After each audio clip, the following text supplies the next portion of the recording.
Coach, another one of your former players that's been mocked to go in the first round at number 32 for the Kansas City Chiefs is defensive tackle Ross Blacklock. What does a guy and a player like Ross bring to a team? Well, really his ceiling's even higher. He's a young player. He's only played 2 seasons at TCU. He was banged up in 2018. He had an injury, and so the thing about him is he's a guy that's at 323 pounds, ran a 4.9, has exceptional quickness. We recruited him because we saw him put his arm up on about his elbow on the goal post, and when he jumped up at 320 plus pounds. And so I think his ceiling is going to be higher. I think he only weighed 290 in this last season, which was low. He played at over 320 when he was a redshirt freshman, and he can handle that weight. And I think that's the thing that NFL teams need to know, that he's going to be a guy that can play at.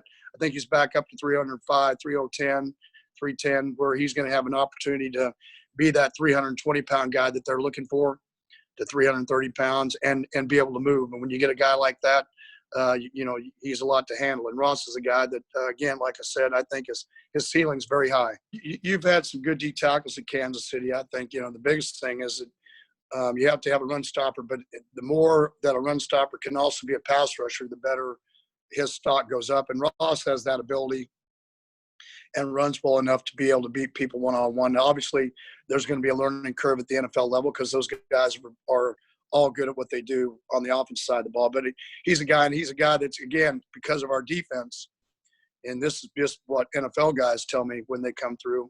I mean, a couple of our defensive ends that went in the first and second round last year, the one of 3 or 4 of the teams spent almost 3 hours with them just talking defense, because our guys, we teach them on the board how to do things, what's going on. And anytime, you can get a young player that can understand concepts and he can learn faster and get to that level, and he's coachable and he's teachable, so he can go, then he's going to be a advantage for you. And I think Ross, for any of our guys, when it comes to those kind of things, are a positive.